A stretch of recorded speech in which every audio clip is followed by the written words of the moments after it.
Hello bankers, स्वागत है आप सभी का आपके अपने यूट्यूब चैनल पे। मैं हूं दीपक जैन। एंड देखो, अब जो मोमेंट है ना हमारे एक बैंकिंग एस्पिरेंट के लिए काफ़ी ज़्यादा खास होने वाला है, क्योंकि अपकमिंग जो 3 से 4 महीने ना उनमें लाइन बाय लाइन आपके एग्जाम सेट हैं। एंड इंपॉर्टेंट हो जाता है इस मोमेंट पे कि अगर आप प्रिपरेशन कर रहे हो तो आपकी प्रिपरेशन में कोई कमी नहीं रहे, ठीक है। क्योंकि ये आपके लिए एक टर्निंग मोमेंट हो सकता है, आपका एक लाइफ चेंजिंग मोमेंट हो सकता है आने वाले 3 से 4 महीने। तो यहाँ पे एक तो आपकी मेहनत में कोई कमी नहीं होनी चाहिए। उसी के साथ इस वीडियो में हम बात करेंगे कि किस तरीके से एक आपका रोड मैप होना चाहिए, ताकि आप जो गोल अचीव करने के लिए जा रहे हैं उसमें आप मतलब अपनी प्रिपरेशन को एक बूस्ट अप दे पाएं। सबसे पहले तो अगर बात कर ली जाए आपके एग्जाम डेट्स की, तो आपका जो IBPS क्लैरिकल का प्रीलिम्स होने वाला है वो आपका होने वाला है 4, 5, 11 अक्टूबर में। आपका जो इसका मेंस रहेगा वो रहेगा आपका 29 नवंबर में। तो काफ़ी सारे कैंडिडेट ऐसे होंगे जो कि बोलेंगे कि सर एक्चुअली में मैं अगर अभी यहाँ से प्रिपरेशन स्टार्ट करूँ तो क्या एग्जाम को क्रैक किया जा सकता है। तो गाइस एक्चुअली में ये 2 फैक्टर पर डिपेंड करता है। पहला तो कि आपकी जो प्रीलिम्स है एंड मेंस है उसका शेड्यूल क्या है, किस तरीके का है। दूसरी बात कि एक्चुअली में आपकी जो प्रिपरेशन में आपका डेडिकेशन से आपके एफर्ट्स हैं वो किस लेवल के हैं, ठीक है। तो डेफिनेटली अगर एग्जाम्स के डेट्स के अकॉर्डिंग बात करूँ तो आपके पास सफिशिएंट टाइम है कि अगर आप यहाँ से भी प्रिपरेशन स्टार्ट करते हैं तो एग्जाम को क्वालिफाई कर सकते हैं। मैं समझाता हूँ कैसे। अगर आप यहाँ से भी एग्जाम डेट्स देखें तो डेफिनेटली आपके पास प्रीलिम्स को तैयार करने के लिए 62 दिन बच जाते हैं, ठीक है। और अगर आपने प्रीलिम्स क्वालिफाई कर लेना तो उसके बाद भी आपके पास 50 से ज़्यादा दिन आपके पास बच जाएंगे मेंस की प्रिपरेशन के लिए, जो जहाँ पर मैक्सिमम कैंडिडेट रुकते हैं, ठीक है। तो आपके लिए बिल्कुल अगर आप मैदान में उतर रहे हो तो अपॉर्चुनिटी आपके लिए बिल्कुल बराबर बनी हुई है, ठीक है। और वहीं अगर मैं बात करूँ RRB PU की, तो आपका जो प्रीलिम्स रहेगा 22 से 23 नवंबर को रहेगा। इसका मेंस जो रहेगा 28 दिसंबर में रहेगा। अगर इसकी बात कर ली जाए ना, एक और बेस्ट पार्ट बता देता हूँ। अगर आप इसके मेंस की प्रिपरेशन करने जाओगे ना, वो कहीं ना कहीं इक्विवेलेंट रहेगा आपका RRB PU के प्रीलिम्स के। तो इसी के साथ साथ आपकी RRB PU के प्रीलिम्स की भी तैयारी हो जाएगी एंड फिर उसकी मेंस के लिए भी आपको सफिशिएंट टाइम मिल जाएगा। तो अगर जो आपका रोड मैप है ना वो बहुत तरीके से सेट है इस बार, तो ज़रूरी है कि आप उसके लिए तैयार, जो अपॉर्चुनिटी है उसके लिए आप तैयार हैं कि नहीं है। गाइज अगर मैं बात करूँ ना कि आपके RRB ऑफिस असिस्टेंट की, तो पता है एक्चुअली में आप लोग यहाँ पे इतने ज़्यादा प्रिपेयर्ड हो चुके होगे ना कि यहाँ पे सिर्फ आपके लिए एक ही चीज़ मैटर करेगी, वो होगी आपकी प्रैक्टिस, प्रैक्टिस एंड प्रैक्टिस। मतलब एक्चुअली में आपको सब कुछ आता होगा, आपका कोर्स कंप्लीट होगा, आपकी प्रैक्टिस हो चुकी होगी। पता है चीज़ क्या मैटर करेगी, मतलब आपसे सारे क्वेश्चन बन रहे होंगे एंड यहाँ पे जो चीज़ मैटर करेगी कि आप वो सेम क्वेश्चन आप बाकी से कितने ज़्यादा जल्दी, कितने ज़्यादा बेटर वे में, कितनी बेस्ट अप्रोच के साथ अप्लाई कर रहे हैं उस अपने मॉक में, ठीक है। तो ओवरऑल अगर बात की जाए तो आपके पास बहुत बेहतर अपॉर्चुनिटी है। उसी के साथ मैं एक लाइन और कहना चाहूँगा कि यार फ़र्क नहीं पड़ता कि कहाँ कितना गवा दिया है, अगर मैं बचा हूँ तो उम्मीद का हर एक हिस्सा बाकी है। मतलब इसका सेंस ये है कि भाई अगर तुम हो ना, मतलब भले आप पहले कितनी बार फेल हो चुके हो या आप ही जस्ट अपनी प्रिपरेशन स्टार्ट कर रहे हो, लेकिन अगर आपको खुद पे भरोसा है ना तो आपके लिए हर एक चीज़ अचीवेबल है, ठीक है। एंड चलिए ठीक है, वीडियो को यहाँ से स्टार्ट। सबसे पहले तो जो लोग IBPS क्लैरिकल के लिए जा रहे हैं और स्पेशली जो बिगनर हैं उनके लिए एक चीज़ एडवाइस करूंगा कि एक्चुअली में आप ये गलती मत करना कि एकदम से पहले दिन से ही मेंस उठा लिया, क्योंकि ये आपकी सबसे बड़ी गलती है। क्योंकि एक बात क्यों समझना, अगर आपका फाउंडेशन स्ट्रॉन्ग नहीं है ना और आप डायरेक्ट बिल्डिंग्स बनाना तैयार कर रहे हो तो पता है इससे 2 चीज़ें होंगी। एक तो आपका टाइम वेस्ट होगा क्योंकि आप एक्चुअली में उस लेवल के लिए तैयारी नहीं होती, उस लेवल की प्रैक्टिस के लिए। दूसरी बात क्या होगा ना कि आप में सेल्फ डाउट आने लग जाएंगे कि यार आपसे क्वेश्चन बनेंगे ही नहीं और आपको लगेगा कि यार मैं तो कर ही नहीं सकता, निकाल ही नहीं सकता। तो एक सही रास्ते में, सही डायरेक्शन में आगे बढ़ना, सबसे पहले अपने प्रीलिम्स पे ही टारगेट करना। उसका सेकंड रीजन भी बता दे रहा हूँ क्योंकि आपके पास प्रीलिम्स अगर आप क्वालिफाई कर लेते हैं आपके पास सफिशिएंट टाइम रहेगा मेंस की प्रिपरेशन के लिए, ठीक है। तो स्टार्टिंग में अगर आप बिगनर है तो ट्राई करो कि अपने प्रीलिम्स पे बहुत ज़्यादा टारगेट करो, स्पेशली 30 दिन तो पूरी तरीके से अपने प्रीलिम्स को दो। एंड इसके बाद जो आप नेक्स्ट 30 दिन आपके पास बचेंगे प्रीलिम्स की प्रैक्टिस के लिए जाना। उसी के साथ अपने जो मेंस के कॉन्सेप्ट है ना उसको बिल्डअप करने के लिए आप जा सकते हो, ठीक है। एंड जो स्पेशली बात आऊँगा कि आपके जो लास्ट के 7 दिन है ना उन पे अपने प्रीलिम्स के मॉक पे ज़्यादा कंसंट्रेट करना, ठीक है। वहीं अगर आप रिपीटर हैं तो गाइस आपके लिए बहुत ज़्यादा मैटर करेगा कि आपको स्टार्टिंग के 45 डेज अपना जो मेंस है उस पर फोकस करना है, ठीक है। आपको हाँ ऐसा नहीं है कि सिर्फ मेंस ही करना है, आपको आपका जो प्रीलिम्स है उसके जो कॉन्सेप्ट है उसको रिवाइज करना है, आपके जो लूप होल्स हैं उन पर काम करना है, अपने जो प्रीलिम्स है उनकी प्रैक्टिस पे भी जाना है, ठीक है। और जो 45 दिन आपके हो जाएंगे उसके बाद जो आपके डेज रिमेनिंग डेज रहेंगे वहाँ पे आपको अपने प्रीलिम्स पर ज़्यादा फोकस करना होगा, ठीक है। और यहाँ पे आपको मैक्सिमम मॉक के लिए जाना होगा। तो आपकी अगर आप RRB PU क्लैरिकल के लिए जा रहे हैं ना तो गाइज आपके पास सफिशिएंट टाइम है। अगर आप बिगनर भी हो ना तो आपको यहाँ पे कोर्स सीखने पे ज़्यादा जोर देना है, कॉन्सेप्ट बिल्डअप करना है, ठीक है। इनमें आपको जल्दबाजी नहीं करनी है। लाइक एग्जांपल के तौर पे आराम से 50-60 दिन आप अपने प्रीलिम्स की तैयारी के लिए दे सकते हैं। मतलब अपने जो कोर्स है उसको कंप्लीट करो, टॉपिक वाइज चीज़ें निपटाओ। और स्टार्टिंग में देखो जब तक आपका 80% 75% कोर्स कंप्लीट नहीं होता ना तो फुल लेंथ मॉक पे मत जाओ। आप ट्राई करो कि जो आपके सेक्शनल मॉक है, टॉपिक वाइज मॉक है, उनको लगाओ, उनसे खुद में इंप्रूवमेंट लाओ, देखो कि यार क्या चीज़ मैं करने के बाद भी नहीं सीखा, फिर वापस से उस टॉपिक को, उस चीज़ को टॉपिक वाइज उठाओ, ठीक है। इस तरीके से अपने जो कॉन्सेप्ट है उसको बिल्डअप करो। 51 से 80 दिन जो आपके रहेंगे वो प्रैक्टिस वाला पार्ट रहेगा, वहाँ पे ज़्यादा ज़्यादा मॉक पे रिलाई करना, फिर मॉक में अपना एनालिसिस करना कि यार कहाँ पे मैं वीक जा रहा हूँ, कौन किन चीज़ों में मैं फंस रहा हूँ, उन चीज़ों पे टाइम मतलब बेटर करने की कोशिश करना। उसी के साथ फिर आपको मेंस के कॉन्सेप्ट भी यहाँ पे उठाने होंगे। अगर उसके बाद लास्ट के 80 से 111 दिन जो बचते हैं वहाँ पे देखो आपको सिर्फ आपको ज़्यादा प्रैक्टिस पे जाना होता है, तो आपके जो मेंस की प्रैक्टिस चलेगी वो भी चलेगी एंड प्रीलिम्स की जो प्रैक्टिस है वो भी चलेगी। वहीं अगर आप रिपीटर भी है ना, तो देखो मैं हमेशा बोलता हूँ कि अगर आप कोई एग्जाम पहले दे चुके हो तो पहले अपनी गलतियों से सीखो। आपने जो लास्ट एग्जाम के रिजल्ट आए होंगे ना, उनसे खुद का एनालिसिस करो। आपने जो वीक सब्जेक्ट हैं, देखो कहीं ना कहीं आपने कुछ कमियां रही होंगी, कहीं ना कहीं आपके कुछ वीक पॉइंट होंगे, लूपहोल होंगे, उनको पकड़ो, उन पे काम करो, उनको टारगेट करो, अपना जो कोर्स है उसको रिवाइज करो। जब तक आपका सिलेक्शन नहीं हो जाता ना, तब तक आपको सीखना बंद नहीं करना है, ठीक है। प्रैक्टिस में भी अपने वीक पॉइंट को निकालो। जब देखो आप जो मॉक लगाते हो ना, मॉक का एनालिसिस इतना बेहतर करो कि अपने लूप होल्स आपको खुद को पता चले कि यार यहाँ पे मैं फंस रहा हूँ, इस टाइप के क्वेश्चन में मैं ज़्यादा टाइम कंज्यूम कर रहा हूँ, तो खुद से पहचानना सीखो चीज़ों को, ठीक है। तो इसमें अगर बात करूँ तो 50 दिन जो आपके रहेंगे, आपको देखो आपको डेफिनेटली आपका कोर्स कंप्लीट है, आपको प्रीलिम्स के मॉक पे टारगेट करना है और मेंस के कॉन्सेप्ट स्ट्रॉन्ग करना है, ठीक है। प्लस आपका जो मेंस के कॉन्सेप्ट है उसका रिविजन चलेगा। जो इसके नेक्स्ट 30 दिन रहेंगे उसमें आपका मेंस के प्रैक्टिस करनी होगी ज़्यादा ज़्यादा एंड प्रीलिम्स के टॉपिक वाइज रिवीजन पे जाना होगा, ठीक है। एंड जो लास्ट के 30 दिन होंगे ना भाई, यहाँ पे प्रैक्टिस प्रैक्टिस प्रैक्टिस का खेल रहेगा। तो इस तरीके से हमारी चीज़ें आगे जाएंगी। देखो सबसे पहले अगर बात की जाए आपके क्वांट की, तो क्वांट आपका बना हुआ है 3 सेगमेंट से। पहला होता है आपका स्पीड मैथ, सेकंड होता है आपका अरिथमेटिक, तीसरा होता है आपका डीआई, ठीक है। अब क्वांट में सबसे पहला जो सेक्शन और सबसे इजीएस्ट सेक्शन अगर बात की जाए तो स्पीड मैथ ही होता है। इसमें एक्चुअली में आपको क्या है ना, अपने डेली रूटीन में जो मॉर्निंग वाला सेक्शन है ना, उसमें इन टॉपिक को कवर करना होता है। जैसे कि सबसे पहले तो आपको स्क्वायर्स आने चाहिए 40 तक, आपको क्यूब्स आने चाहिए, इनकी डेली प्रैक्टिस होनी चाहिए मॉर्निंग में। टेबल्स आने चाहिए, जो प्राइम नंबर टेबल्स है उन पर बहुत ज़्यादा टारगेट करना।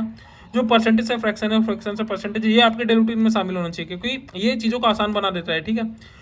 इसके अलावा जो टॉपिक्स होते हैं जो कि simplification, approximation, quadratic equation, missing number series, wrong number series, इनमें आपको क्या करना होता है ना कि आपको डेली इनकी प्रैक्टिस करनी होती है। अगर लेट से कि आपके पास टाइम कम है ना, तो आप क्या कर सकते हो कि एक दिन आपने simplification, missing number series, quadratic उठा लिया, अगले दिन आपने अप्रोक्सीमेशन और रॉन्ग नंबर सीरीज उठा लिया। तो इस तरीके से टाइम को मैनेज करना, लेकिन इनकी प्रैक्टिस जरूर करना, क्योंकि क्या होता है ना कि आपकी कैलकुलेशन स्पीड बढ़ाने में जो चीज़ काम में आएगी ना, वो होगा जो आपको कम टाइम में चीज़ें बनवाने में हेल्प करेंगी, वो आपका होगा स्पीड मैथ। मतलब आपके कैलकुलेशन स्पीड, एक तरीके से आप कितनी जल्दी, किस तरीके से, किस ट्रिक से क्या जोड़ रहे हो, घटा रहे हो, गुणा कर रहे हो, भाग कर रहे हो, ठीक है। और ये आएगा प्रैक्टिस से, प्रैक्टिस आप करोगे इनके द्वारा। बात कर लीजिए अगर अरिथमेटिक की, तो देखो अरिथमेटिक में आपको सबसे, अगर आप बिगनर भी हो ना, तो सबसे पहले सबसे इंपॉर्टेंट जो टॉपिक आपके लिए टारगेट करने के लिए रहेंगे वो होगा percentage, ratio proportion, mixture allegation और एंड एवरेज।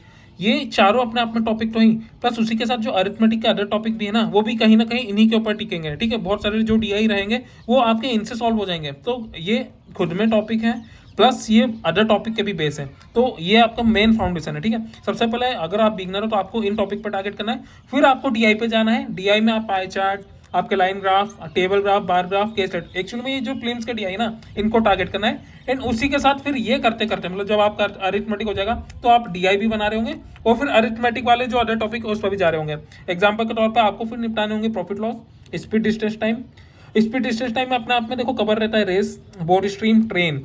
इसके अलावा आपको जाना होगा टाइम एंड वर्क पे, और टाइम एंड वर्क से मिलता जुलता रहता है आपका pipe and crystal and SICI और एज। ये आपके मोस्ट इंपॉर्टेंट अरिथमेटिक टॉपिक है। प्रीलिम्स हो या मेंस हो, यहाँ से क्वेश्चन जरूर देखने को मिलते हैं, और इवन मेंस में तो आपको पूरे अरिथमेटिक बेस्ड डीआई देखने को मिल जाते हैं। तो ऐसा मत सोचना कि आपने सिर्फ ये कंप्लीट कर लिया एंड डीआई कर लिया तो आपका सिलेक्शन हो जाएगा, नहीं भाई, बहुत ज़्यादा मुश्किल आएगी अगर आपने अरिथमेटिक के इन टॉपिक को छोड़ दिया।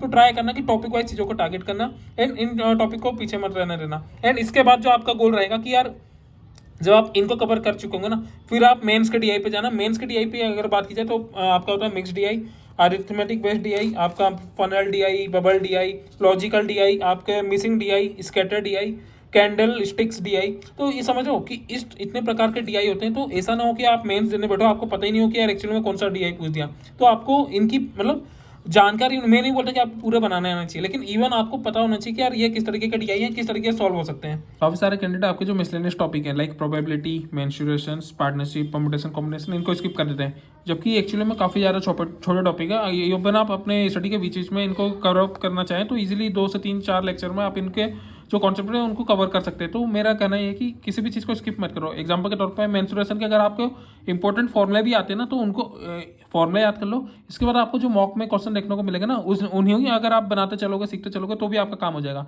ऐसे ही प्रोबेबिलिटी में बहुत ज़्यादा टाइम नहीं लगता। पार्टनरशिप पे तो क्वेश्चन देखने को मिलते हैं। परमुटेशन कॉम्बिनेशन भी बहुत ज़्यादा टाइम कंज्यूमिंग नहीं होता, ठीक है। हाँ, बात कीजिए अगर आपके रीजनिंग की, तो रीजनिंग आपका बना होता है 3 टॉपिक से। एक तो आपका होता है मिसलेनियस, दूसरा आता है आपके पजल्स, तीसरा होता है आपका सिटिंग अरेंजमेंट। तो अगर रीजनिंग में अगर बात की जाए ना, तो देखो यहाँ से बहुत अच्छे मार्क्स आपके गेन होते हैं। मिनिमम टाइम में आप यहाँ से मैक्सिमम मार्क्स गेन कर सकते हो।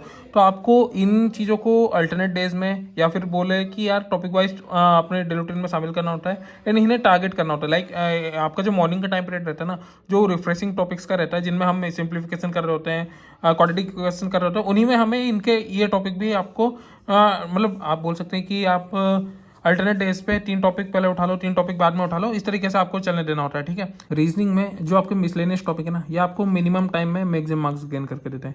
एग्जांपल के तौर पे जो आपकी इनइक्वालिटी है 2 से 3 मिनट में आपके 5 मार्क्स गेन करके देती है। सिलोगिज्म में 2 से 3 मिनट में बन जाता है। आपकी चाइनीज कोडिंग डिकोडिंग हो गई, वो भी 3 मिनट में आपकी अप्रॉक्स बन जाती है, ठीक है। अल्फा न्यूमेरिक सीरीज काफ़ी जल्दी हो जाती है। तो ये काफ़ी मिनिमम टाइम में मैक्सिमम मार्क्स गेन करके देंगे।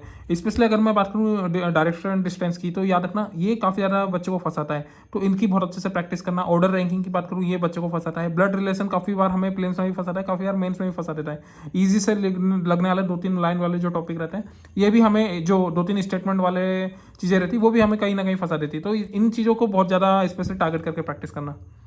वहीं अगर बात की जाए पजल्स की, तो देखो आपके जो प्रीलिम्स हो या मेंस हो, आप पजल्स काफ़ी ज़्यादा, पजल्स एंड सिटिंग अरेंजमेंट काफ़ी ज़्यादा वेटेज रखते हैं, ठीक है। पजल्स में स्टार्टिंग में आपको एक्चुअली में अपने कॉन्सेप्ट बिल्डअप करना होता है।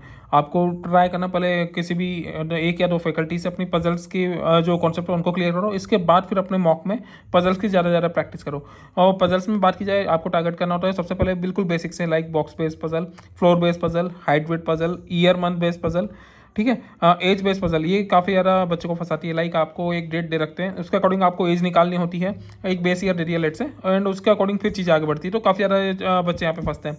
आपकी फ्लैट एंड फ्लोर पजल, तो ये आपकी होगी पजल। उसी के अलावा अगर बात की जाए सिटिंग अरेंजमेंट की, तो आपको वैरायटी में सिटिंग अरेंजमेंट देखने को मिलेगा। लाइक आपके लीनियर सिटिंग अरेंजमेंट, सर्कुलर, आजकल आपके स्क्वायर, रेक्टेंगल और ट्राइंगल भी देखने को मिलते हैं। इसके अलावा आपको पैरेलल रो सिटिंग अरेंजमेंट देखने को मिलते हैं, वो आपका रहता है। आपको इन आउट सिटिंग करनी रहती है। यहाँ पे बच्चे काफ़ी फंसते हैं, कुछ इन है कुछ आउट है, या इसमें भी कुछ अनसर्टेनिटी प्रोवाइड कर दी जाती है कि पता ही नहीं कितने इन देख रहे हैं कितने आउट देख रहे हैं, ठीक है। तो इनकी प्रैक्टिस करनी होती है। अनसर्टेन पजल जैसे कि नंबर ही नहीं पता कि कितने बंदे बैठे हैं लीनियर में या कहीं पे भी सर्कल में, तो ऐसी चीज़ों की आपको ज़्यादा प्रैक्टिस करनी है। अब अगर बात की जाए इंग्लिश की, तो इंग्लिश एक ऐसा सब्जेक्ट है जो कैंडिडेट को नहीं हराता। एक्चुअली में कैंडिडेट खुद से हार जाता है कि यार मुझे इंग्लिश समझ ही नहीं आती, मुझसे इंग्लिश बनती नहीं है, तो वो पूरा फोकस क्वांट एंड रीजनिंग को देता है, एंड जो इंग्लिश उसकी कमजोरी है वो हमेशा कमजोरी बनी रहती है और उसके सिलेक्शन को रोकती रहती है। तो एक चीज़ का ध्यान रखना, इंग्लिश बहुत, अगर आप एक तरीके से देखेंगे ना, तो क्वांट जितना लेंदी है या रीजनिंग में जितने आपके आप पजल होते हो ना, उससे कम टाइम में आप अपने इंग्लिश को कवर कर सकते हो। इसमें बहुत ज़्यादा मेहनत भी नहीं लगेगी, आपने स्टार्टिंग से ही इसके जो बेस है उसको कवर अप कर रखा होता है। एग्जाम्पल के तौर पे देखो, इंग्लिश 3 चीज़ों से मिलकर बनी है, आपका रीडिंग स्किल्स, आपका ग्रामर एंड आपका वोकैब। और जब इन चीज़ को आपको डेली रूटीन में आप अपनी प्रैक्टिस में उतार लेते हो ना, तो आपकी इंग्लिश डेफिनेटली अपने आप अच्छे मार्क्स भी गेन होंगे और अच्छे रिजल्ट भी आपको देखने को मिलेंगे। देखो सबसे पहले आपको ये जो इंपॉर्टेंट टॉपिक है ये तो करना ही है, लेकिन मेरा मानना है कि सबसे पहले आपको अपना बेस स्ट्रॉन्ग करना है, और एक बेस स्ट्रॉन्ग करने में आपको बहुत ज़्यादा टाइम नहीं लगेगा। लाइक आपको नाउन क्या है, प्रोनाउन क्या होते हैं, एडजेक्टिव एडवर्ब क्या होते हैं, वर्ब क्या होते हैं, ये आपने बचपन से पढ़े हुए हैं एक्चुअली में, लेकिन स्टिल मैं तो बोलूँगा एक बार अच्छे से देखो कि वर्ब क्या होते हैं, आपके प्रीपोजिशंस क्या होते हैं, टेंसेस करो। टेंसेस निपटाने में ज़्यादा टाइम नहीं लगेगा, 2-3 दिन में आपके टेंस हो जाएंगे। Subject verb agreement most important है, ये बहुत अच्छे से समझ लो। ये चीज़ अगर आपने निपटा ली ना, एंड इसके बाद ये आप इन टॉपिक की प्रैक्टिस पे है, तो आपके बहुत बेहतरीन मार्क्स देखने को मिलेंगे। देखो मेरा मानना तो ये कि अगर आपको ग्रामर की प्रैक्टिस करनी है ना, तो एरर डिडक्शन का डेली का एक वीडियो रख लो अपने डेली रूटीन में। आपकी डेफिनेटली पूरी ग्रामर, एक तरीके से पूरी जितने भी रूल्स है ना, सब अपने आप कवर हो जाएंगे, ठीक है। एंड अगर बात की जाए रीडिंग स्किल्स की, तो रीडिंग स्किल्स के लिए आपको कोई न्यूज़पेपर नहीं पढ़ना है, आपको कोई नॉवेल या बुक्स नहीं उठानी है, आपको बस डेली रूटीन में अपने 15-20 मिनट का एक एडिटोरियल सेट करना है। आप देखो द हिंदू एडिटोरियल, किसी भी निमिषा बंसल मैम का देख लो, विशाल सर का देख लो, आप जिस भी फैकल्टी को फॉलो कर रहे हो, आप उनका देख सकते हो, ठीक है। लेकिन एक 20-25 मिनट का 30 मिनट का एक एडिटोरियल रखो और वहीं से आप एक PDF डाउनलोड कर लो, या फिर खुद की राइटिंग में एक डेली के 6 से 10 6 तो नहीं बोलूँगा, 10 से 12 15 20 वोकेब नोट डाउन करो एंड उनको रिवाइज करते हो चलो, ठीक है। तो यहाँ से वोकेब करने से आपको देखो खुद में एक बोलते कॉन्फिडेंस आता है, ठीक है। जो आपको दो ही चीज़ें फंसाती है, एक तो ग्रामर और एक दूसरी वोकेब। तो जहाँ जहाँ आपकी वोकेब मजबूत होती जाएगी ना, आपको करने में सीखने में मज़ा आएगा, पढ़ने में मज़ा आएगा। आप रीडिंग इसलिए बेहतर नहीं कर पाते क्योंकि आपको चीज़ समझ नहीं आती, लेकिन जैसे कि मैंने बताया कि ग्रामर की प्रैक्टिस करो आप एरर डिटेक्शन का, रीडिंग की प्रैक्टिस आप अपने एडिटोरियल वोकेब से करोगे एंड जो मिसलेनियस टॉपिक है ना, इनको हम अल्टरनेट डेज पे कवर करते चलेंगे। लाइक आपको रीडिंग कॉम्प्रहेंशन करना है, क्लोज टेस्ट करने हैं, पेयर एग्जाम्पल करने हैं, सिंगल डबल फिलर करना है, मैच द कॉलम करना है, वर्ड यूजेस करना है, वर्ड स्वैप करना है। ये पता है बहुत ईजी टॉपिक है, जो वर्ड स्वैप हो गए, आपके वर्ड यूजेस हो गए, सिंगल डबल फिलर हो गए। आप बस प्रैक्टिस करना स्टार्ट कर दोगे ना तो आपको मजा आने लगेगा। एंड देखो अगर आपको इंग्लिश समझ नहीं आती ना, तो मैं एक ही चीज़ सजेस्ट करता हूँ कि यार मैं भी मॉक से नहीं करता, मैं ट्राई करता हूँ कि वीडियोस के द्वारा समझूँ एंड सीखूँ। वीडियो से क्या होता है ना कि एक्चुअली में देखो आपकी प्रैक्टिस भी हो जाती है, आपको नहीं आता तो आपको लर्निंग वाला पार्ट भी आ जाता है, प्लस दिमाग में चीज़ें बहुत बेहतर तरीके से बैठती हैं, ठीक है। तो मेरा ये मानना है कि इंग्लिश के लिए आपको वीडियो कोर्स ज़्यादा प्रेफर करना चाहिए। वीडियो कोर्स वो भी फ्री वाले यूट्यूब पे इजीली अवेलेबल, सारे टॉपिक वाइज चीज़ें आपको अवेलेबल रहेंगी, ठीक है। एंड अगर आपको लगता है कि यार मुझे टॉपिक वाइज चीज़ें समझने के लिए कोर्स का परचेज करना है, वो आपकी प्रायोरिटी या फिर आपके अकॉर्डिंग कंडीशन के अकॉर्डिंग आप ले सकते हैं। लेकिन मेरा मानना है कि इंग्लिश इतना डिफिकल्ट है नहीं जितना आप लोगों ने अपने माइंड में बना रखा है। इंग्लिश आपसे आपके डेली रूटीन का सिर्फ 2.5 से 3 घंटा मांगता है, ठीक है। और अगर आपने इसको डेली रूटीन में शामिल कर लिया ना, तो यकीन मानो कि आपके बहुत ज़्यादा इंप्रूवमेंट, बेहतर परफॉर्मेंस, बेहतर मार्क्स आपको अपने उसमें देखने को मिलेंगे, ठीक है। और किस तरीके से मैं अपने डेली रूटीन में इंग्लिश को शामिल करता हूँ, तो मॉर्निंग का सेशन जो मेरा रहता है आधा घंटा एडिटोरियल का रखता हूँ, उसी के साथ 10-15 मिनट में अपने द हिंदू टेरियल के वो कैप को दे देता हूँ, ठीक है। हाँ, एक और चीज़ का ध्यान रखना कि जिसके अगर आपका पीक टाइम है ना, जैसे कि IBPS PO का पेपर है, तो ट्राई करना कि लास्ट के 3 से 6 मंथ का द हिंदू के वो कैप PDF कहीं पर भी अवेलेबल रहेगा, वो उनको निपटा लो, ठीक है। तो वहाँ से आपको काफ़ी हेल्प मिलेगी। और इसके बाद जैसे कि मैंने बताया कि मैं बहुत ज़्यादा फोकस करता हूँ एरर डिटेक्शन को, तो दिन के टाइम पे मैं एक ऐसा सेशन रखता हूँ जिसमें 2 घंटे एक्चुअली मैं या तो एरर डिटेक्शन को दूंगा, या फिर 3 दिन एरर डिटेक्शन और 3 दिन इनकी मिसलेनियस टॉपिक की प्रैक्टिस, ठीक है। तो इस तरीके से दिन के टाइम पे मेरे 2 घंटे का एक सेशन रहता है जो कि वीडियो सेशन रहता है, और इवनिंग के टाइम पे आधे घंटे 1 घंटे का मेरा इनके टॉपिक वाइज टेस्ट, कि एक दिन उठा लिया मैंने क्लोज टेस्ट, एक मतलब लगातार 4-5 इसके सेक्शनल मॉक लगा दिया, फिर पैरा एग्जाम्पल उठा लिया अगले दिन सिंगल डबल फिलर उठा लिया। समझो कि हर एक टॉपिक को कवर करते हुए चलो, या अल्टरनेट एक दिन में 3-3 टॉपिक के प्रैक्टिस कर लो। तो इस तरीके से इंग्लिश को खुद के डे रूटीन में शामिल करो, ताकि तुम में भी इम्प्रूवमेंट आए, तुम्हारे रिजल्ट में भी इम्प्रूवमेंट आए।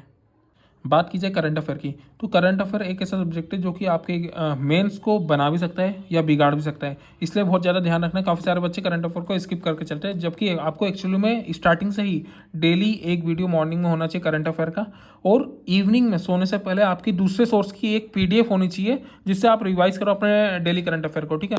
2 चीज़ों का ध्यान रखना, एक तो लाइव मत पढ़ना, उससे आपका टाइम वेस्ट होता है। दूसरा, काफ़ी सारे बच्चे डेली करंट अफेयर का नोट्स बनाते हैं, ये बनाने की गलती मत करना, इसमें आपको बहुत ज़्यादा टाइम वेस्ट होगा, कोई बेहतर वो भी नहीं निकलेगा। एग्जाम्पल के तौर पे हर एक फैकल्टी जो अपना वीडियो बनाती है वो अपनी PDF भी प्रोवाइड करती है, तो आप एक ये काम कर सकते हो कि यार एक खुद का एक पर्सनल ग्रुप या चैनल बना लो जहाँ पे आप अपनी डेली की PDF सेव करते जाओ, जब रिवीजन की जरूरत पड़े तो उन PDF से रिवीजन कर लिया करो। तो थोड़ा सा टाइम बचाओ, स्मार्ट खेलो और ज़्यादा से ज़्यादा चीज़ें कवर करो, ठीक है। इसके अलावा जैसे कि हम 2 चीज़ें लेके चलेंगे, जो हमारा सैटरडे संडे रहता है वहाँ पे हम वीकली PDF से रिवीजन कर रहे होते हैं, और जो हमारा मंथ एंड होता है ना, यहाँ पे हम मंथली PDF से रिवीजन कर रहे होते हैं। और दिमाग में एक चीज़ बैठा लेना कि क्या है ना, कि रिवीजन करने में बहुत ज़्यादा वक्त नहीं लगता, और दूसरी बात आपकी जो कॉन्सेप्ट है ना वो दिमाग में जो आपकी कंटेंट है वो आपके दिमाग में छप जाता है।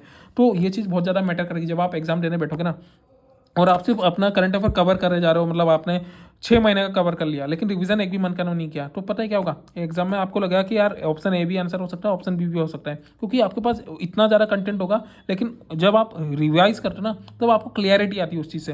तो जैसे कि मैंने बताया कि बहुत ज़्यादा टाइम नहीं लगेगा, और दूसरी चीज़ दिमाग में छप जाएगी, आपका आंसर क्लिक करेंगे एग्जैक्ट। तो रिविजन मस्ट, इस चीज़ का बहुत ज़्यादा ध्यान रखना। एक चीज़ का और ध्यान रखना गाइस कि आपकी प्रिपरेशन की फेज़ में एक चीज़ और मैटर करेगी, वो होगा आपका सेल्फ बिलीव, कि आपको खुद की मेहनत पे कितना ज़्यादा भरोसा है, ठीक है। तो उसी के लिए मैंने 2 लाइन लिखी है कि वाकिफ़ कहाँ जमाना हमारी उड़ान से, वो कोई और थे जो हार गए वो आसमान से। तो गाइस खुद पे भरोसा रखना, खुद की मेहनत कम मत होने देना, है ना, खुद में इंप्रूवमेंट लाना, खुद को बेहतर बनाना। और अभी देखो, अगर आप बैंकिंग की प्रिपरेशन कर रहे हो ना, तो हमारे टेलीग्राम चैनल पे जुड़ना मत भूलना। जैसे कि एग्जांपल के तौर पे अगर आपको कोई सी भी बैंकिंग की subject wise, topic wise PDF चाहिए हो, सब्जेक्ट वाइज पीडीएफ चाहिए हो, एग्जाम वाइज पीडीएफ चाहिए हो, पेड पीडीएफ हो, फ्री पीडीएफ आपको फ्री में मिलेगी हमारे Telegram channel @DJ banking paid पे, है ना, @DJ बैंकिंग पेड 05। उसी तरह अगर आप मेंस के लिए जा रहे हो ना, तो भाई क्विज़ आपके लिए बहुत ज़्यादा मैटर करेंगे। यहाँ पे हम करंट अफेयर के तो क्विज़ करा ही रहे हैं, प्लस प्रीलिम्स के भी सारे सब्जेक्ट के यहाँ पे क्विज फ्री में चल रहे हैं, तो आप इसको ज्वाइन कर सकते हो। अगर आपको कुछ डाउट्स पूछने रहते हैं, आपको आपके जो डिस्कशन करना होता है उसके रिगार्डिंग, अपडेट्स के रिगार्डिंग, तो आप हमारे टेलीग्राम चैनल है डिस्कशन ग्रुप, इसको ज्वाइन कर सकते हो, ठीक है। तो होप सो आपसे फिर मुलाकात हो। Thank you guys.